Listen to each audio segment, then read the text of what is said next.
corazón.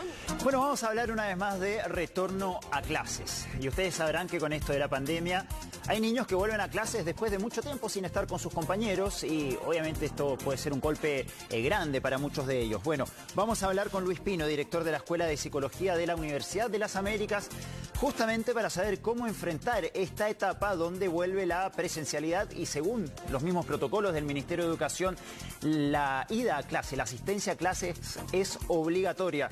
Luis, muchas gracias por estar con nosotros esta mañana y partir preguntándote, bueno, ¿cuáles son las principales recomendaciones ahora que es obligatorio ir al colegio y que muchos se van a ver enfrentados a un mundo que en estos 2 años no conocían? Hola, buenos días. La principal recomendación es confiar en las autoridades. Creo que a nivel mundial se ha instalado una desconfianza tanto a la ciencia como a la política y desconfiar sobre todo de las indicaciones. Efectivamente hay que tener todos los cuidados necesarios, incluso más allá del sentido común respecto de lo que es la pandemia, pero tenemos que depositar nuestra confianza en las autoridades porque son los profesionales y han estado trabajando y efectivamente hay grandes equipos detrás de ellos. Luego es pensar que efectivamente la presencialidad en términos de lo que implica el desarrollo y la educación es el pilar fundamental. Las relaciones humanas, el cara a cara, es un elemento central. Si bien a través de las plataformas como estas, por ejemplo, sí se puede implementar algunos ejercicios académicos, sí, lo esencial de la educación tiene que ver con el aprendizaje de las relaciones humanas. Muy difícil en estos tiempos.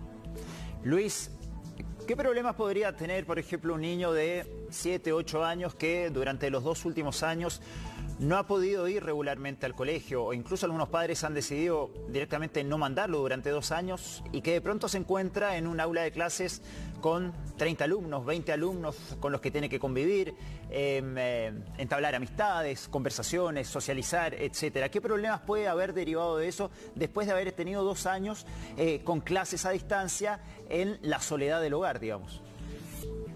Exactamente lo que plantea efectivamente 3 grandes dimensiones que tienen que ver con la amistad, la relación humana, socializar, ¿sí? Desde allí se desprenderían una serie de consecuencias y dificultades, es decir, por ejemplo, podríamos encontrar mayores obstáculos, no en toda la población, no en todos los niños y niñas, ¿sí? Para poder relacionarnos, para poder resolver problemas, para lo que se denomina habilidades blandas, es decir, por ejemplo, potenciar la empatía, la capacidad de resolución de conflictos frente a situaciones violentas, situaciones asociadas al maltrato escolar y también bullying, por lo tanto, ¿sí? Dificultades también en la capacidad que tenemos todos los seres humanos de entendernos entre nosotros, de pedir ayuda, de valores que muy manoseados, ¿no? Que tiene que ver con la solidaridad.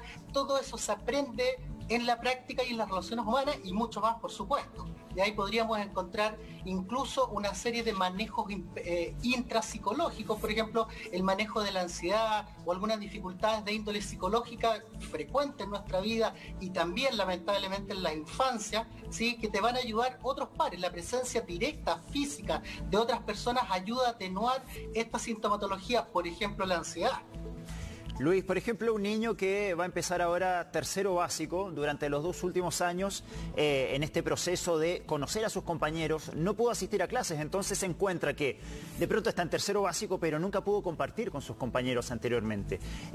¿Hay un retroceso en cuanto a lo que puede avanzar un niño en la socialización con el resto de sus compañeros? ¿Es más difícil para un alumno de esa edad empezar a relacionarse con más personas? La pregunta o más bien la respuesta contiene algunas paradojas o contradicciones porque es fácil idealizar las relaciones físicas a propósito de lo que acabo de señalar yo recientemente y al mismo tiempo satanizar los tipos de relaciones a través de la virtualidad. ¿Ya? La virtualidad es un tipo de relación que sin duda para mi generación, entre otras, sí es más difícil y incluso nos cuesta comprender y la satanizamos por lo demás. Pero sin embargo las nuevas generaciones, todo todos los nativos digitales, ellos han aprendido a suplir una serie de necesidades relacionales a partir de estas plataformas. Por lo tanto, ellos van a llegar al encuentro físico con un otro, ¿sí? Ya con una historia de relaciones, porque ya se relacionaron con esos pares, ya se relacionaron con estos docentes y o profesores, por lo tanto ellos tienen un plus. Lo que les estaría faltando solo es la dimensión de la relación humana a nivel físico, cara a cara, como yo señalo, que tiene sus elementos. Dicho esto, entonces, puede ser que este último tiempo, para ver el vaso medio lleno, sí, fue una suerte de semillero, una prueba mundial forzada para encontrar otras formas de socialización que no necesariamente son negativas para la humanidad y la educación. Luis, bueno, para algunos chicos va a ser sin duda difícil este proceso de empezar a entablar amistades. Hay niños más tímidos, hay niños más retraídos que les cuesta el hecho de repente verse enfrentado a una aula de clases.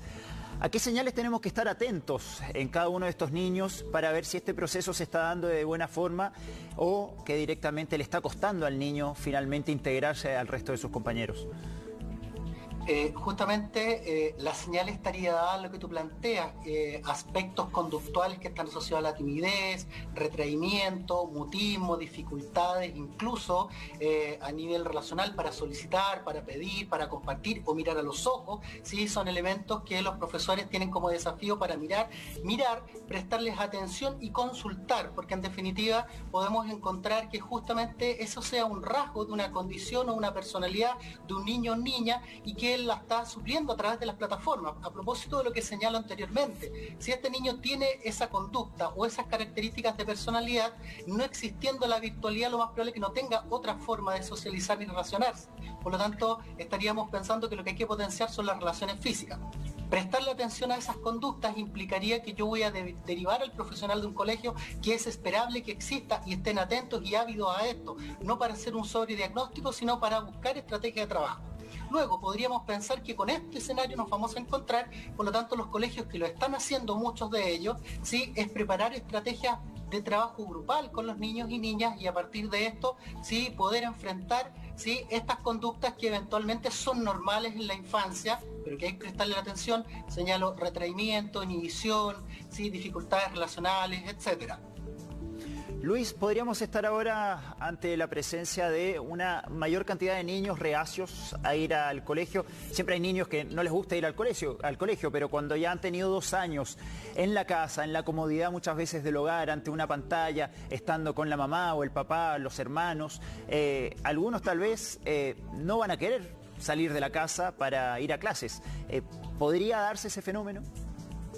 Sin duda. Desconozco el dato estadístico de qué porcentaje de niños no desean ir al colegio, pero claro, dada mi disciplina que estudia la conducta, incluso la proyección de la conducta, es multifactorial el no querer ir al colegio. ¿Ya? Primero porque te encuentras en un lugar que es altamente protegido como la familia.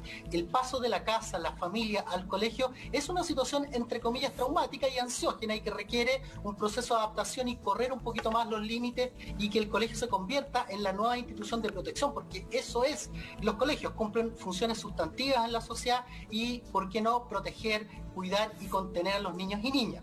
¿Ya? Por lo tanto, la comodidad del hogar, tanto para niños, niñas, adultos, trabajadores, ¿sí? Hay una dificultad, ¿sí? Que tú estás con las mejores personas que eventualmente te pueden enseñar, que son tus padres. Recordemos, por favor, que todo este tiempo sí hubo personas, principalmente mujeres por el contexto machista en que nos encontramos, que se dedicaron a las labores del hogar, el trabajo y al mismo tiempo ser profesoras, ¿ya? Por lo tanto, esas profesoras cumplieron un rol fundamental en la educación y luego va a tener que ser transferido o cedido ese rol buenamente, ¿sí?, a los profesionales encargados de ello. Y eso va a implicar que los niños tengan ciertas dificultades. Al mismo tiempo, si bien implica mayor estresor y ansiedad que tú estés en una pantalla largo tiempo, hay colegios que partían a las 8 de la mañana y terminan a las 3:30 de la tarde, jornadas completas prácticamente, ¿sí? Y los niños estaban frente a la pantalla. A partir de eso, ¿sí?, vamos a pensar que es un aspecto positivo que se va a dejar de lado, ¿sí? Pero los niños en definitiva no no todos van a querer volver a clases porque efectivamente el hogar es un lugar de comodidad, pero es solo un lugar complementario al proceso formativo y educativo, porque quienes tienen ese deber son las instituciones educativas. Claro. Luis, tú nombraste la palabra bullying hace un ratito. Bueno, un tema que ha estado latente en estos días, sobre todo después que se conociera esta historia del pequeño de 12 años que se suicidó tras haber recibido bullying en su colegio en Estados Unidos. Los niños que sufren desgraciadamente de esto, ¿cómo los padres pueden empezar a captar las señales de que el niño definitivamente la está pasando mal en el entorno escolar? Tú partes con algo elemental a veces en la consideración del bullying. El bullying debe quedar atrás como un fenómeno individual, como que hay dos personas, un victimario y una víctima. La familia, los padres y los apoderados, que a veces no son los mismos sujetos, el colegio, la institución y la sociedad completa, ¿sí?, deben prestar atención a todos los signos que eventualmente podrían estar asociados al bullying. Por lo tanto, el rol de los padres, primero, como todo cuidador, como todo criador, es tener una serie de habilidades comunicativas, no de adultos, sino de niños, ser cercanos. Si nosotros nos vinculamos adecuadamente con nuestros hijos y no asumimos que es suficiente que los enviemos al colegio y o pagar una buena institución educativa o académica, ¿sí?, podríamos estar dando un paso adelante para detectar un fenómeno que es también una pandemia, que es el maltrato escolar, que es el bullying.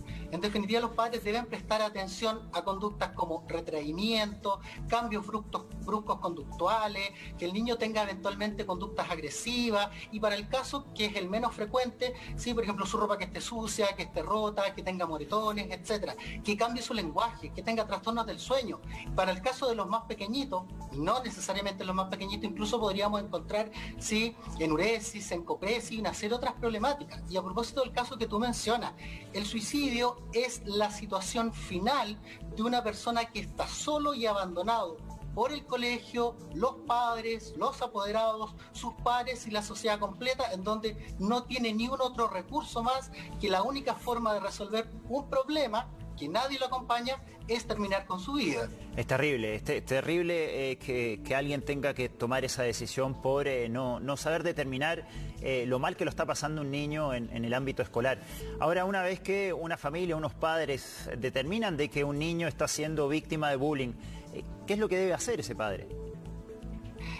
Acompañarlo, reforzar sus habilidades comunicativas, contenerlo, no juzgarlo, entenderlo, comprenderlo.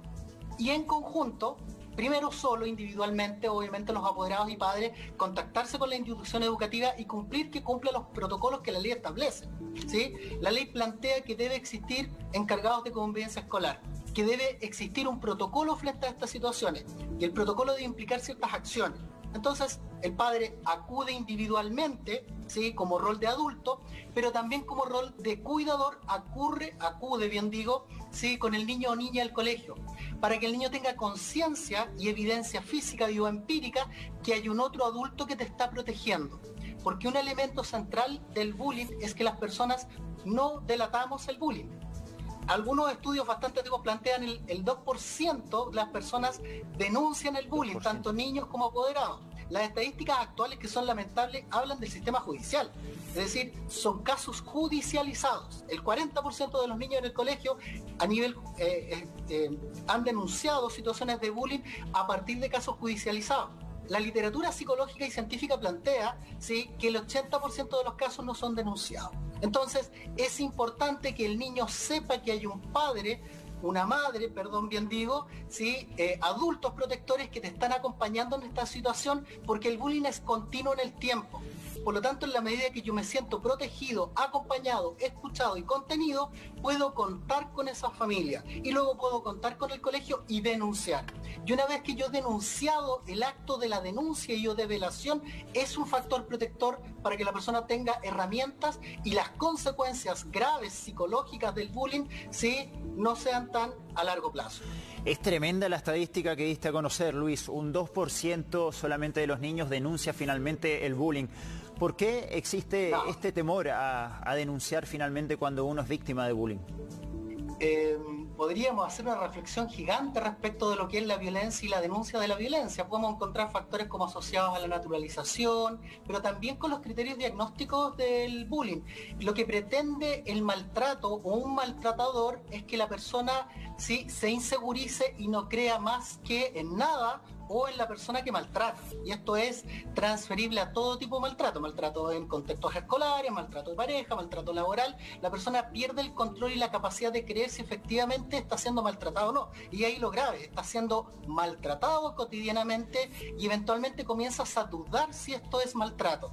Y a partir de eso, porque el maltratador lo que quiere es controlar a partir del miedo, ¿sí? El miedo a la denuncia, ¿sí? Implica que tú puedas tener una serie de ideas, que va a aumentar el bullying, que te van a sancionar, que te van a castigar, que no te van a creer, etcétera. Una serie de creencias asociadas muy válidas por lo demás frente a una víctima de bullying.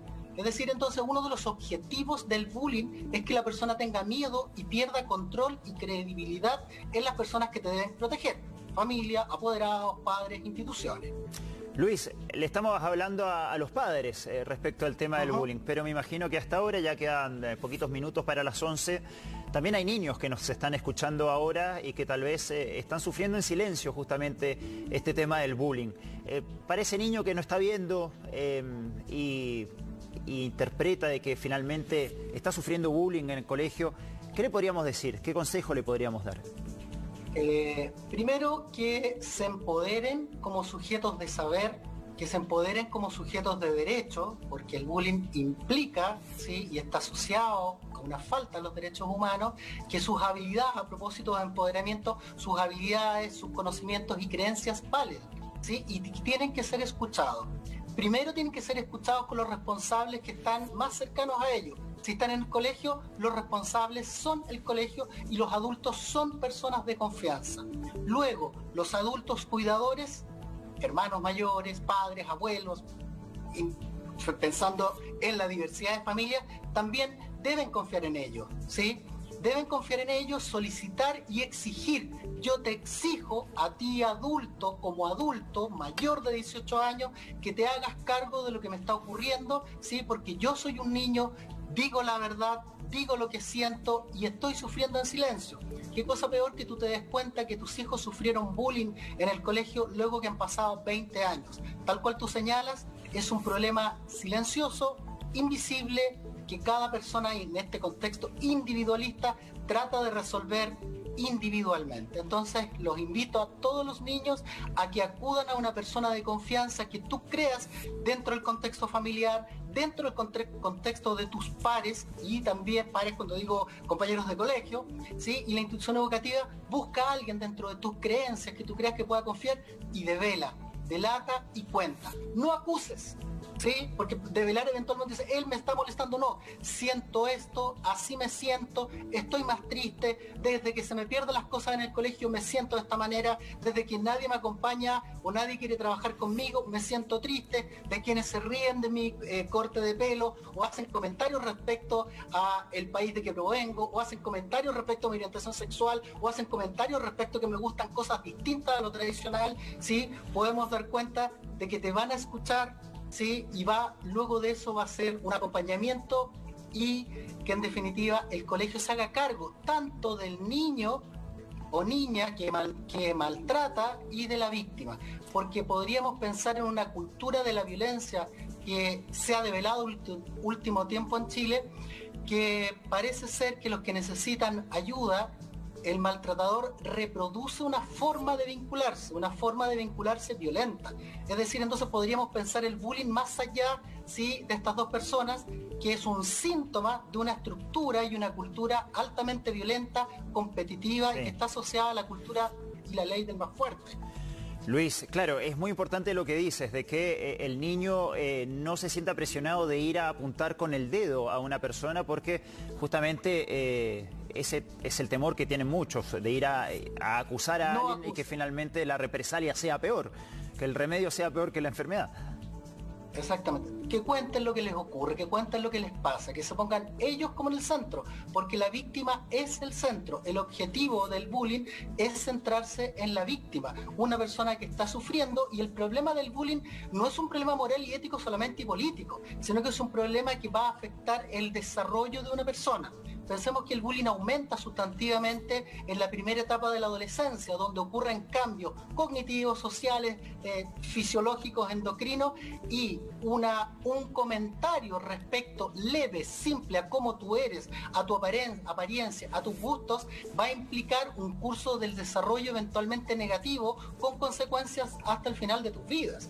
Luis, estamos hablando de la víctima. ¿Qué pasa con los agresores? ¿Cómo deben actuar las autoridades de un establecimiento educacional cuando ya identificamos a quienes están detrás de estas agresiones? ¿Qué debemos hacer con un niño, por ejemplo, de 10, 12 años que está detrás del bullying, que ejerce bullying a otros de sus compañeros?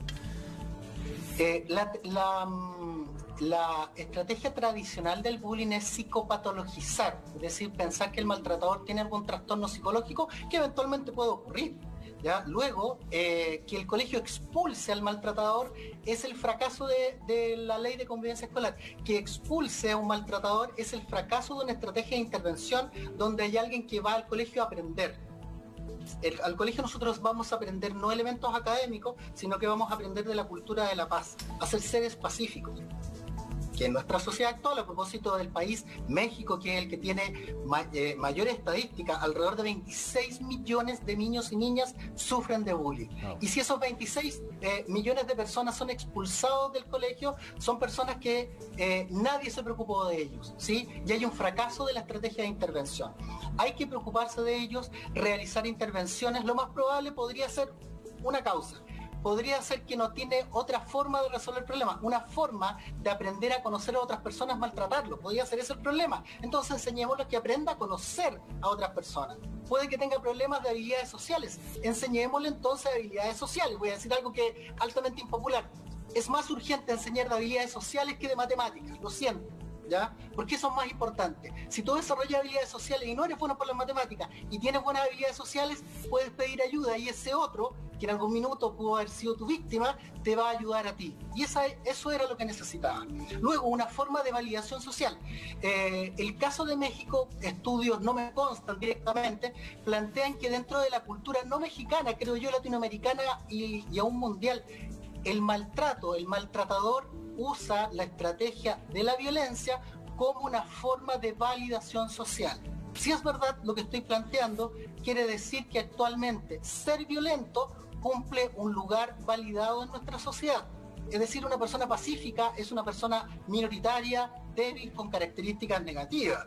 En cambio, un maltratador, una persona que usa la fuerza para imponer sus ideas, creencias, opiniones y control sobre otra persona, es altamente validado. Por lo tanto, lo que debemos hacer con los victimarios, ¿sí?, es desmitificar que la violencia y la cultura del más fuerte es lo que validamos nosotros. Luis, hablábamos recién al principio de esta entrevista el tema del cambio de pasar desde la casa, desde las clases virtuales a las clases presenciales. En el ámbito virtual, ¿cómo se da esto del bullying? Porque también existe. Ciberbullying se llama. Sí. Existen muchas formas de bullying. Yo me gustaría por un tema psicoeducativo que pensemos que hay un maltrato, ¿sí? Y de acuerdo a cómo evolucionan las culturas y evoluciona la tecnología también, ¿sí?, vamos a usar el contexto y las herramientas que tenemos para maltratar, ¿sí? Por lo tanto, el problema no son las redes, ¿sí?, digitales, bien digo, ¿sí?, no es la tecnología, ¿sí?, es que las personas van a buscar cualquier tipo de estrategia individual o colectiva para utilizar el maltrato, que es, como acabo de señalar como reflexión, por favor, ¿sí? Es una forma de validación social. Por lo tanto, mientras más yo maltrato, mejor persona soy, parece ser. Entonces, es importante que los padres sepan qué es lo que sus niños y niñas, ¿sí?, qué tipo de redes están utilizando, qué es lo que están haciendo con las redes. Una forma de maltrato es excluirte, por ejemplo, no aceptarte como amigo en las redes digitales, hacer comentarios. Los niños no tienen Twitter, pero los adultos reproducen esta misma estructura a través de Twitter, maltratar, y cuando alguien te acusa de maltratador, no, es que yo digo lo que pienso, digo lo que opino, porque soy directo, en realidad era una persona violenta, no es más que eso. Entonces, a través de todo este tipo de plataformas, porque la ley así lo plantea, el acoso, el maltrato, el acoso moral, el acoso físico, el acoso psicológico, no es algo que ocurre en un colegio, sino que ocurre en contextos educativos. Por lo tanto, la casa, el hogar, el patio, la calle, si este niño pertenece a una institución educativa, está siendo maltratado en otro espacio intersticio social, y en este caso las redes digitales, que ocurre muy frecuentemente y hay bastante ciencia al respecto. Luis, te cuento que tenemos en pantalla el hashtag noticias CHBCNN para que también los usuarios justamente de redes sociales nos hagan llegar sus preguntas sobre este tema muy interesante. La gente está participando muchísimo. Vamos a leer una de las preguntas que nos lleguen a esta hora. Ahí pregunta Nene Holguín, ¿y qué pasa con los niños con TEA, eso es el síndrome autista, ¿no? En escuelas especiales, ya que muchos no toleran la mascarilla? Espectro autista, claro. Sí, ¿qué pasa? Perdón, la pregunta es, porque no la veo, sí. ¿Qué pasa con los niños que sufren de espectro autista, que muchas veces no toleran la mascarilla? Ya, es una pregunta un poco que me saca de mi especialidad, pero sin embargo, el colegio, la institución educativa y la salud pública y la política pública, por lo tanto, debe incluirlos. Los niños con estas características deben ir al colegio, deben asistir a clases. Y el padre, madre, el cuidador responsable debe señalar que existe esta dificultad, porque lo desconozco, eventualmente existe porque es una alta probabilidad, existe una alta probabilidad que pueda ocurrir, y al mismo tiempo son altamente sensibles, sensorialmente señalo, ¿sí? Y lo más probable es que sea una dificultad. Primero, los padres intentar convencerlos, entrenarlos en casa, que utilicen por periodos largos en lugares encerrados la mascarilla, y eso podría ser una buena alternativa. Y a propósito de nuestra temática transversal, los padres hacen parte de la crianza, ¿no? ¿Sí? Pero lo más probable es que en términos técnicos, ¿sí? Pensando en la disposición de algunos salones, estoy pensando en la educación ideal, puedan poner estos paneles y que el niño no utilice mascarilla y él tenga estos paneles un poco para no ser contagiado o eventualmente el contagiar. Creo que instrumentalmente esto se puede resolver, ¿ya? Y si se resuelve como lo planteaba inicialmente, podría ser una buena instancia de aprendizaje. Recordemos que la condición que se acaba de señalar es una condición que es dependiente del aprendizaje. Sí. La tolerancia, si el niño aprende a utilizar mascarilla y puede aprender, quiere decir que avanzamos un paso más adelante y pueden haber otras condiciones de dificultades que el niño o niña tenga y que podemos ir mejorando por lo demás, viéndolo desde un punto de vista positivo. Sí, ¿tenemos más preguntas del Twitter? No tenemos más. Luis, no. Te quería, recién estábamos hablando del bullying, un tema muy interesante y cómo poder afrontarlo en los colegios y también con la familia. Tú recién entregabas una estadística contundente respecto, por ejemplo, a México, que decías que 26 millones de niños eran víctimas de bullying. Esa estadística, ¿qué dice en nuestro país? ¿Somos muy propensos en Chile al bullying? Se plantea que estamos en el lugar más o menos 16. Desconozco el estudio completamente porque se incluyeron o se excluyeron países que no están en la OCDE también. Si bien ha sido revisado esto, estamos en el lugar 16, ¿sí? Que hablar como en términos estructurales y ranking siempre parece algo para incrementar o minimizar una problemática. Sí, más allá de la cantidad de población y proporciona el 40% de los niños y niñas en toda la dimensión escolar sufren de bullying, pero este 40% obedece a casos judicializados o denuncias judiciales. Ya vuelvo como a plantear la gravedad, la punta del iceberg de esto. Si el 40% hubo alguien que denunció porque conocía sus derechos, porque eventualmente hay adultos responsables que están preocupados de la totalidad de la dimensión educativa, y hay una institución educativa que también está preocupada, ¿sí? Eso no necesariamente es la realidad de todos los colegios. Y con esto quiero ser alarmista porque es un problema real, quiere decir que es sustantivamente superior a ese 40% en Chile, ¿sí?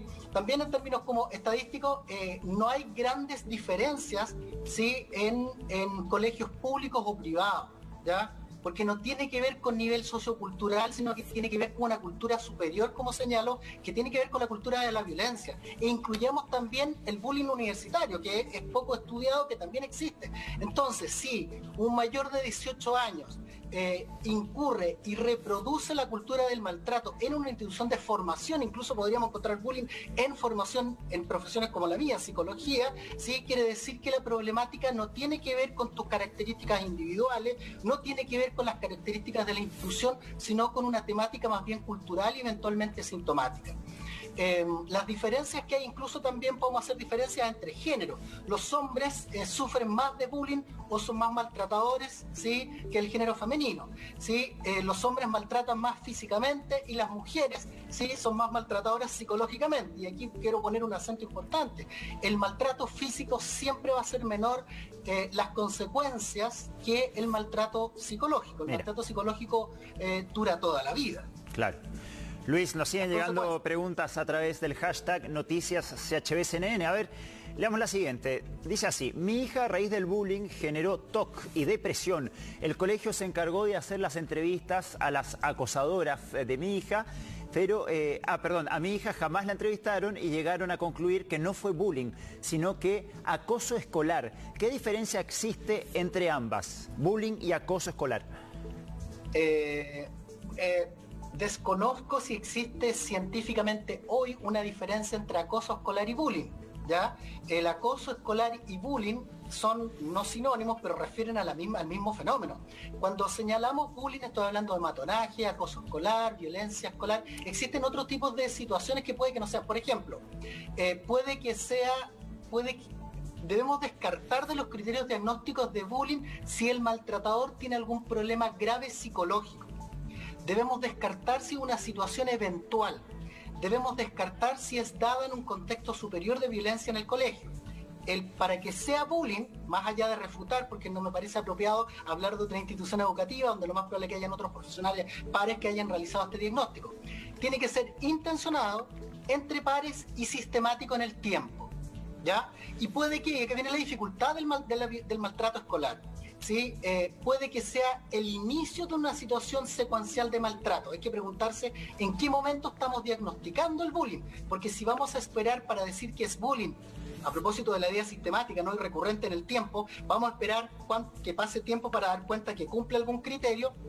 Siempre hay que intervenir, ¿ya? Desconozco por qué no se entrevistó a la víctima, que en una situación protocolar de bullying lo primero que hay que hacer es preocuparse siempre de la víctima. Claro. Si no es bullying, hay que preocuparse de la víctima. Si es violencia en contextos generales escolares, hay que preocuparse por la víctima. La víctima debe ser el centro por las consecuencias psicológicas. Incluso, por ejemplo, mi objetivo no me interesa el bullying ni las habilidades sociales, pero me interesa que los estudiantes tengan buen rendimiento académico. El bullying es un obstáculo para el rendimiento académico. Si hay bullying, si hay maltrato escolar, va a afectar al rendimiento académico. Por lo tanto, me tengo que preocupar por el maltrato escolar porque va a afectar mis objetivos institucionales, pensando en instituciones que en la diversidad de la educación en Chile, cada uno tendrá sus propios objetivos. Algunos son académicos, otros están centrados en las habilidades sociales, ¿sí? Lo académico sí se ve mermado, afectado, simple y sustantivamente por situaciones de violencia. Así que sí. Voy a omitir pronunciarme al colegio, pero puedo plantear lo ideal y lo que debería haber ocurrido. Claro. Luego, si el colegio no se preocupó por la víctima, los adultos protectores, los padres y la familia, nos debemos preocupar de ello. Luis, oye, muy interesante todo lo que planteaste en esta entrevista. Me imagino que muchísimos padres y también, ¿por qué no?, víctimas de bullying han estado atentos a tus palabras, porque sin duda es algo que podría recrudecer ahora que las clases van a ser presenciales. Así que también siempre hay que estar muy atentos, sobre todo para que no ocurran noticias tan lamentables como las que nos llegaron desde Estados Unidos con este chico de 12 años que terminó suicidándose. Luis Pino, director de la escuela de... Katy Winter también pasó lo mismo, perdón, disculpa. Sí, también pasó lo mismo en nuestro país. Luis Pino, director de la Escuela de Psicología de la Universidad de las Américas, muchísimas gracias por estar con nosotros esta mañana. Que estés bien. Gracias, que estés muy bien y espero haya sido un aporte. Totalmente. Muchas gracias, Luis. Chau. Gracias. Yo les cuento ahora que algunos afiliados de ISAPRES están recurriendo